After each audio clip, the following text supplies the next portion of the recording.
వసుదేవసుతం దేవం కంసచాణూరమర్దనం దేవకీ పరమానందం కృష్ణం వందే జగద్గురుం.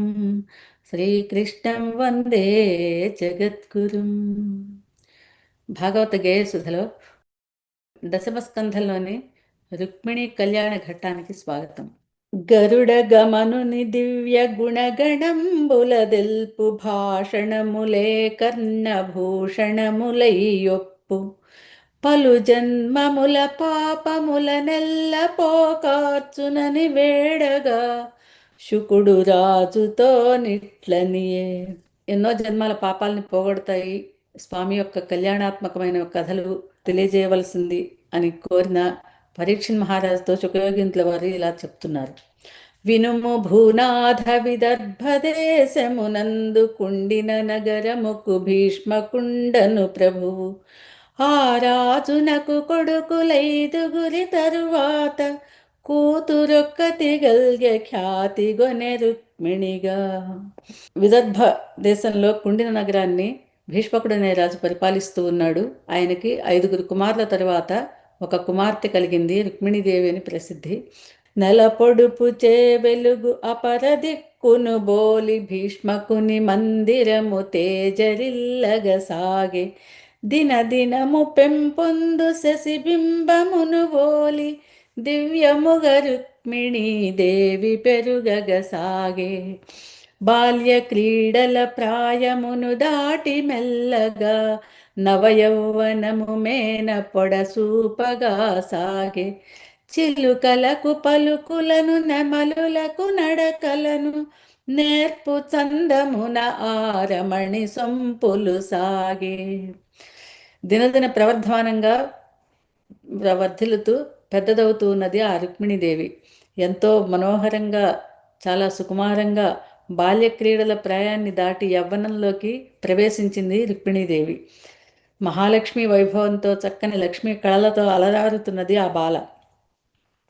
5 అన్నలకు కడగొట్టు చెల్లెలగు రుక్మిణీదేవి శ్రీకృష్ణు గుణరూపముల అతిథుల వలన విని ఆత్మలో మరులుగొని కృష్ణుడే తనకు తగిన మగడని నిశ్చయించుకొనే. మహారాజుల భవనాలకు ఎందరో పెద్దలు, అతిథులు, మహర్షులు, భాగవతోత్తములు ఎందరో వస్తూ ఉంటారు. అటువంటి వారికి అంతఃపురాల్లో ప్రవేశం ఉంటుంది. రాజులు తమ కుమార్తెల చేత, అంతఃపుర కాంతల చేత కూడా వారికి సపర్యలు చేయించడం అనేది ఆ గృహస్థ ఆచారంగా రాజులు పాటించేవారు. అలా నారదాది దేవ మహర్షుల వంటి వారు, ఎందరో మహాత్ములైన తపస్సంపన్నులైన వారు వచ్చిన వాళ్ళు చెప్పినటువంటి విశేషాలు విని శ్రీకృష్ణ పరమాత్మ గురించి ఎంతో విని కృష్ణుడే తనకు తగిన భర్త అని ఆమె మనస్సులోనే వరించి ఉన్నది స్వామిని. వైదర్భి రూపమును శుభలక్షణంబులను తెలిసి కృష్ణుడు మదిలో నిశ్చయించుకొని రుక్మిణి తనకు తగినట్టి ఇల్లాలని ఆమెను తప్పక పెండ్లాడవలెనని. కృష్ణ పరమాత్మ కూడా ఈ విధంగా రకరకాలైన అతిథుల వల్ల, మహర్షుల వల్ల విని ఉన్నారు రుక్మిణీదేవి గుణగణాలని.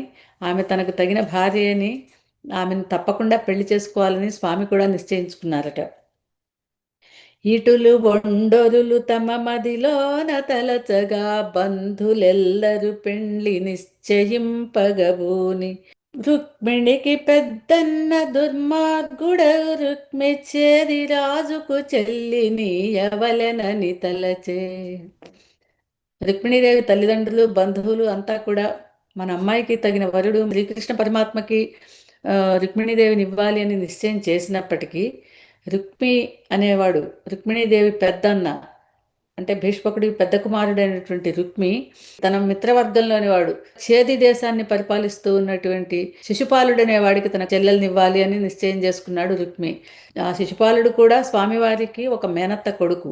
అన్న చెడు తలపులను తండ్రి అసహాయతను ఎరిగి రుక్మిణి మదిని బగచి యోచన చేసి అగ్నిద్యోతనుడనడి విప్రునాప్తును పిలిచి చక్రి వద్దకు పంపగా నిశ్చయించుకొని తండ్రి మాటకి ఇంకా విలువ ఉండదు అన్న తండ్రి మాటని సాగనివ్వడని తెలుసుకున్న రుక్మిణీదేవి అన్న తనని శిశుపాలుడికి ఇద్దాము అనుకుంటున్నాడో ఆ విషయం తెలుసుకొని ఆమె ఏదో ఒక ఉపాయంతో ఎవరైనా పెద్దవారిని పూజ్యులైన వారిని కృష్ణుడి దగ్గరికి రాయబారంగా పంపదలుచుకుంది, తన మనసులో ఉన్న విషయాన్ని సందేశంగా చెప్పాలి అని.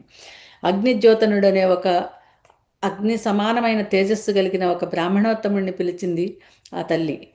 ఆయన్ని పిలిచి అగ్నిజ్యోతనుడితో ఆమె ఇలా చెప్తున్నారు: భూసురోత్తమ నన్ను శిశుపాలుకిత్తునని నాయన్న రుక్మి గరువాంధుడై సిద్ధపడే, నా ప్రేమ సందేశమును కృష్ణునకు తెలిపి వానిగొని రావలయు నన్ను గొని పోవుటకు. మా అన్న ఈ విధంగా నిశ్చయించాడు నన్ను శిశుపాలుడికి ఇవ్వాలని. తప్పకుండా మీరు స్వామి దగ్గరికి వెళ్ళి నా మనస్సులోని ఉద్దేశాన్ని వారికి తెలియజేసి నన్ను వివాహం చేసుకోవటానికి కృష్ణుని కావలసిందిగా మీరు వెళ్ళి సందేశం చెప్పాలి అని ఆయన్ని ప్రార్థించింది.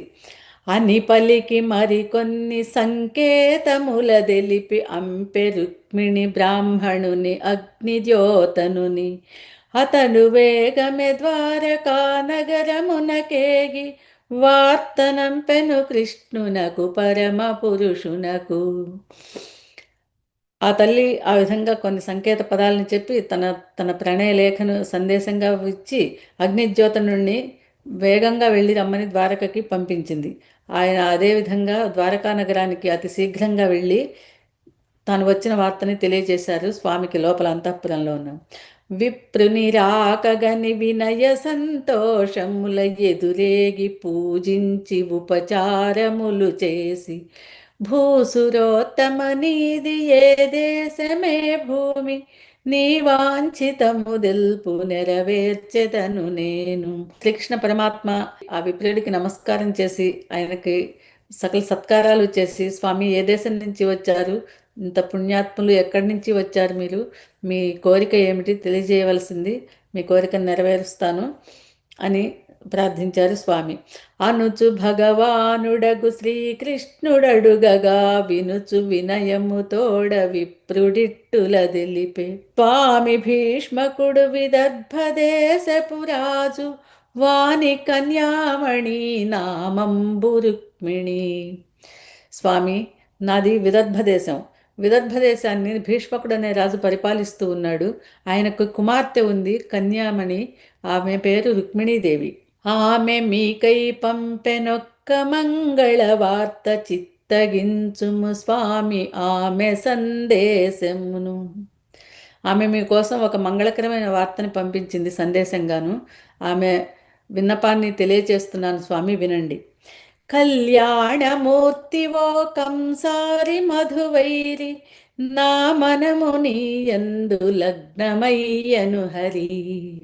ఏ నీ గుణములు కర్ణేంద్రియంబులు సోక దేహ తాపములన్నీయును తీరిపోవునో, ఏ నీ శుభాకారమీక్షింపంతనే కన్నులకు అఖిలార్థలాభంబు గల్గునో, ఏ నీ చరణ సేవ ఏ ప్రొద్దు చేసినను భువనోన్నతత్వంబు పొందగా వచ్చునో, ఏ నీ మధుర నామమే పొద్దు భక్తితో సంస్మరించిన బంధ సంతతులు వాయునో, అట్టి నీయందు నా చిత్తమనవరతంబు చేరియున్నది నన్ను కరుణించి కాపాడు. ఆమె సందేశాన్ని వినిపిస్తున్నాను, వినండి స్వామి. ఓ కళ్యాణమూర్తి, ఓ కంసారి, ఓ మధువైరి, నా మనస్సు నీయందే లగ్నమైనది ఉన్నది. ఎటువంటి నీ గుణాలు వింటే దేహ తాపాలన్నీ తీరిపోతాయో, నీ గాథలు విన్న చెవులే చెవులు, అవి వినడం వల్ల దేహంలో ఉన్న తాపత్రయాలన్నీ కూడా తీరిపోతాయి. నీ శుభమైన నీ రూపాన్ని చూసిన కళ్ళకి ఇంకంతకంటే భాగ్యమేమున్నది. ఈ విధంగా ఆ తల్లి తెలియజేస్తుంది. నిన్ను కోరని కన్యలుందురా లోకమున, మున్ను శ్రీరమ నిన్ను కోరదా మోహమున. నిన్ను కోరుకొని కన్యలు అసలు ఎవరైనా ఉంటారా? ఏ మహాలక్ష్మీదేవియే సాక్షాత్తు నీ మీద మోహంతో నిన్ను కోరుకొని నిరంతరము నిత్యానపాయనిగా ఉంటుందే. ఇంకా తెలియజేస్తూ ఉన్నారు అమ్మవారు స్వామికి. ప్రాణేశ్వరా నేను గత జన్మములయందు నిన్ను నాథుగా కోరి తపము చేసి తినేని, పుణ్యకార్యములు దానములు చేసి తినేని, నీచులను నిర్జించి నన్ను చేకొని పొమ్ము. నేను గత జన్మాల్లో ఏవైనా పుణ్యములు చేసి ఉంటే గనక ఆ పుణ్యఫలంగా తప్పనిసరిగా నీవు ఇక్కడికి వచ్చి ఈ నీచులందరినీ నిర్జించి నన్ను తీసుకొని వెళ్ళవలసింది. దుష్ట శిశుపాలాదులను రణంబున గెల్చి రాక్షస వివాహమున నన్ను కొనిపోవలయు. అంతిపురిపై దాడి సలుపగా పని లేదు, కులదేవయాత్రకై నగరు బయటకు వత్తు. ప్రణాళిక అంతా కూడా ఆ తల్లి తన సందేశంలోనే చెప్తూ ఉంది. అయ్యో పెళ్లి ఇల్లు కదా, పెళ్లి కోసం సిద్ధమైన చోట యుద్ధం ఎట్లా, రణరంగం ఎట్లా అనుకుంటావేమో. అంతఃపురం మీద నువ్వు దాడి చేయాల్సిన అవసరం లేదు స్వామి. నన్ను శిశుపాలుడికి ఇవ్వడానికి నిశ్చయించి పెళ్లి సన్నాహాలు సంభారాలన్నీ పూర్తయ్యాయి. ఇక్కడ పెళ్లి కూతురుగా నేను కులదేవయాత్ర అంటే శివసతిని అర్చించటం కోసం భవానీమాత ఆలయానికి ఊరు బయటకు వస్తాను. అప్పుడు నన్ను తప్పకుండా అక్కడికి వచ్చి ఆ నీచులందరినీ కూడా యుద్ధంలో నిర్జించేసి నన్ను అక్కడి నుంచి తాము తీసుకెళ్ళవచ్చు అని తెలియజేస్తూ ఉన్నది రుక్మిణీదేవి స్వామికి తన సందేశంలో. ఏ స్వామి పాద జలరజములను సేవింప మునులు యోగులు మహాతపముల నరింతురో, అట్టి నీ దయ నేను పొందజాలని ఎడల బ్రహ్మచర్యము నీ ప్రాణంబు విడచెదను.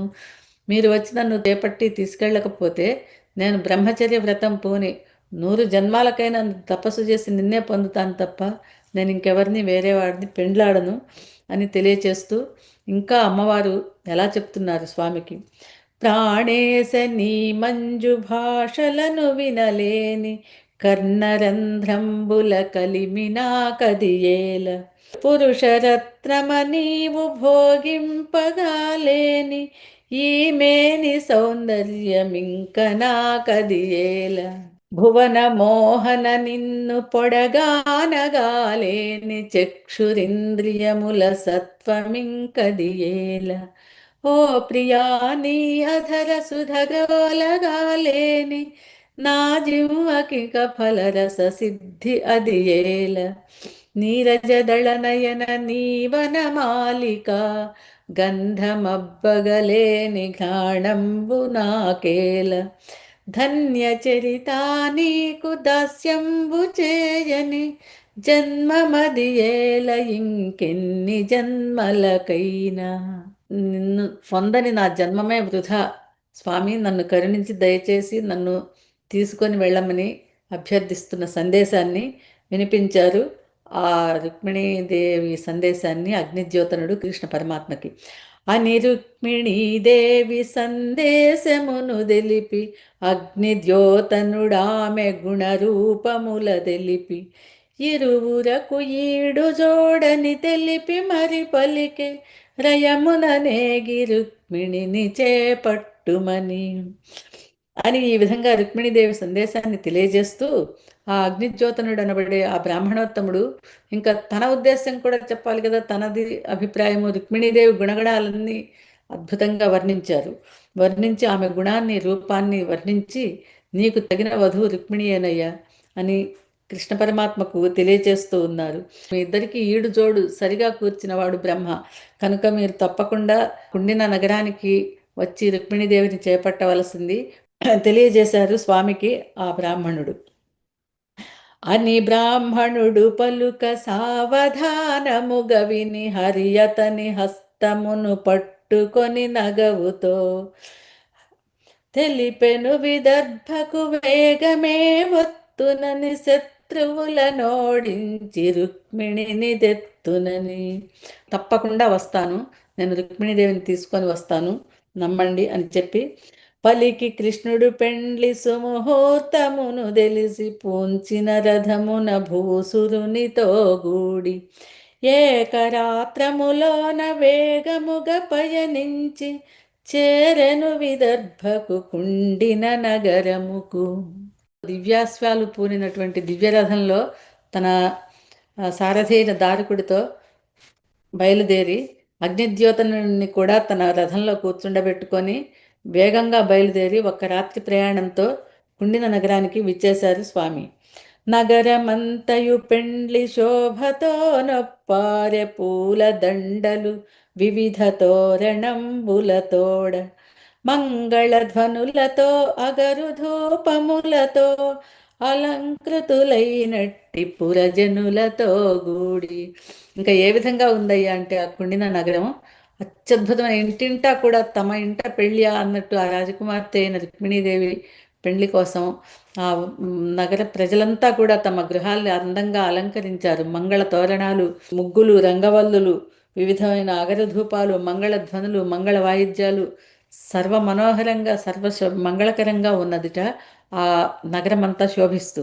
రాజైన భీష్మకుడు శాస్త్రయుక్తముగా పూజించే పితృదేవతలను ద్విజులను గ్రహశాంతి హోమములు పలుదానముల చేసే కూతురును పెండ్లి కూతురుగా సిద్ధము చేసే. ఆ రాజైన భీష్మకుడు శాస్త్ర ప్రకారం చేయవలసినటువంటి దానాలు, ధర్మాలు, పితృదేవతార్చన, దేవతార్చన, హోమాలు అన్నీ గ్రహశాంతులు అన్నీ చేయించారు. కూతుర్ని పెండ్లి కూతురుగా చేయించారు. చక్కగా పెళ్లి ఏర్పాట్లలో మునిగి ఉన్నారు. అంత చేదిరాజైన శిశుపాలుండు మంది మార్బలముతోనే తెంచనచ్చటకు రుక్మిణిని పెండ్లి ఆడెదనంచు నగరముకు తన సన్నిహితులైన రాజముఖ్యులతోడ. పెళ్ళికొడుగ్గా తయారై వచ్చాడు శిశుపాలుడు తన ముఖ్యమైన స్నేహితులు మంది మార్బలంతో, తన రాజులతో అందరితో కూడా. వచ్చిన రాజులకు ఎదురేగి పూజించి విడుదలను గల్పించి మన్నించే భీష్మకుడు. ఈ వచ్చిన రాజులందరికీ కూడా స్వాగత సత్కారాలని ఏర్పాట్లు చేశారు ప్రభు అయినటువంటి భీష్మకుడు. ఇట్టి వృత్తాంతమును వివరంబుగా నెరిగి కర్తవ్యమోహించే బలరామదేవుండు. బలరాముడు ఉన్నాడు కదా, స్వామి యొక్క అగ్రజుడు.